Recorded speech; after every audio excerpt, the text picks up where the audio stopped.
ইন্নাকা লা তাহদি মান আহবাবতা ওয়ালাকিন্নাল্লাহা ইয়াহদি মান ইয়াশা।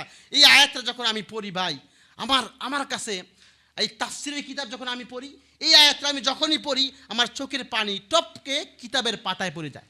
কারণ কি জানেন? কারণ হলো আমি আর আপনি আমার আর আপনার দয়াল নবীজি রাহমাতুল্লিল আলামিনকে ভালোবাসি না? এই যারা মাঠে আছেন, আপনারা কি দয়াল নবীকে ভালোবাসেন না? নবীজির একটা চাচা ছিল আবু তলিব, নবীজির দুঃসময়ে উনি নবীজির পাশে ছিল। আমার মনে হয় উনি নবীকে যেই মহব্বত করতো, আমি আর আপনি মনে হয় না এত মহব্বত করতে পারছি। নিজে না খাইয়া ভালো জিনিস এতিম বাতিজা মোহাম্মদকে খাওয়াইতো, নিজের সন্তানকে না খাওয়াইয়া বাড়িতে এসে বলতো, এই বেগম সাহেবা আমার বাতিজা আগে খাবে, পরে আমার সন্তানরা খাবে।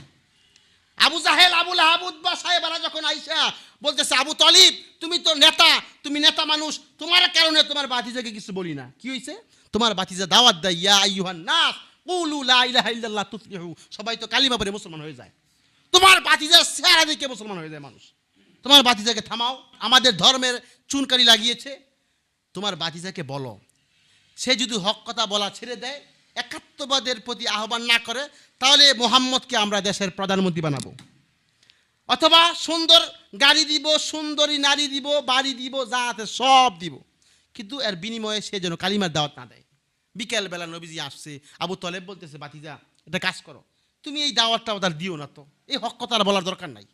আবু জাহেল, আবু লাহাব, উতবা সাহেব আসছে, বলছে তোমাকে এই দিবে, তোমাকে প্রধানমন্ত্রী বানাবে, না হয় তোমার ক্ষতি করবে, তুমি বন্ধ করো, হক কথা বলার দরকার নাই। নবীজি ওই সময় দ্ব্যর্থহীন কণ্ঠে, বলিষ্ঠ কণ্ঠে বলেছিলেন, চাচা তারা যা বলেছে দেওয়া সম্ভব, আমার এক হাতে যদি চন্দ্র এনে দেয়, অপর হাতে যদি সূর্য এনে দেয়, তারপরেও আমি কালিমার দাওয়াত দেওয়া থেকে বিরত থাকবো না। পরে নবীজির এই প্রতিভা, এই স্পৃহা দেখা চাচা আবু তলিব উনি ঈমান গ্রহণ করতে পারে নাই। ওই সময় নবীজির ঈমানি স্পৃহা দেখে বলতেছে, বাতিজা তুমি তোমার দাওয়াত দিতেই থাকো। আবু জাহেল, আবু লাহাব, উতবা সাহেবা সব গোটা পৃথিবীর এমন কোনো সুপার পাওয়ার নাই, আমি আবু তলেব জীবিত থাকা অবস্থায়, আমার শরীরে এক বিন্দু রক্ত থাকা অবস্থায় আমার বাতিজা মুহাম্মদকে আঘাত করবে দূরের কথা, আমার বাতিজা মুহাম্মদের পশমের কিছু করতে পারবে না। এত কিছু নবীর জন্য করেছে, এত কিছু করেছে। মৃত্যুর সময়, আবু তলিবের মৃত্যুর সময় নবীজি বলতেছে, চাচা আপনি আমার দুঃসময়ে আমার পাশে দাঁড়িয়েছেন, আমার বাবা ছিল না, আমাকে আপনি লালন পালন করেছেন, চাচা আপনি আমাকে এমন গার্ড দিয়েছেন, চাচা এখন তো আপনি মৃত্যুবরণ করতেছেন, মৃত্যুবরণ করার সঙ্গে সঙ্গে তো এত কিছু করার পরেও আপনি জাহান্নামী হবেন, চাচা আপনি খালি কালিমাটা পড়েন, বাকি আমি আল্লাহর সাথে কথা বলবো ইনশাআল্লাহ। আবু তলেব বলতেছে, বাতিজা রে, আমি যদি এই মুহূর্তে কালিমাটা পড়ি, তাহলে মানুষ বলবে যে নেতা সাহেব মৃত্যুর আগে কালিমা পড়ছে। এটা শুনতে খারাপ শোনা যায়, নাউজুবিল্লাহ। নবীজির কান মুবারক আবু তলিবের মুখের কাছে নিয়ে বলতেছে, চাচা আপনি আমার কানে কানে বলেন, অন্তর দিয়ে বিশ্বাস করেন, আমি দুনিয়ার কারো কাছে বলবো না, খালি আল্লাহর কাছে বলবো, আল্লাহ আমার চাচাকে জান্নাত দেন।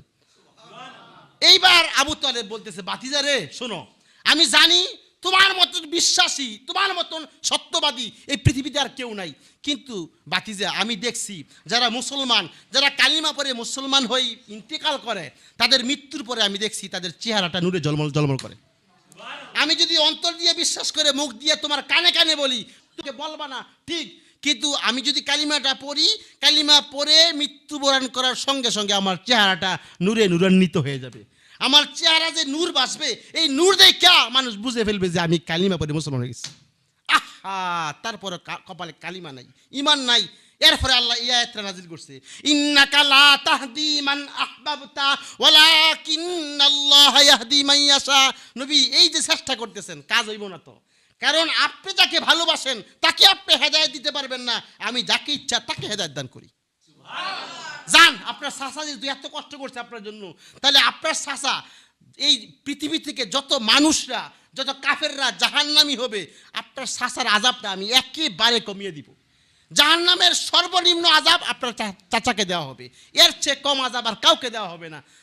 আযাবটা কি না, বেশি না, আপনার চাচাকে শুধু জাহান্নামের 2টা আগুনের জুতা পরিধান করিয়ে দেওয়া হবে। আপনার চাচাকে শুধু জাহান্নামের 2টা জুতা পরিধান করে দেওয়া হবে, এর চেয়ে বেশি কিছু না। জাহান্নামে একটা নিক্ষেপ করা, আর একটা হলো সাধারণ আযাব। আপনার চাচাকে সাধারণ আযাব দিব, খালি 2টা জুতা পরিয়ে দিব।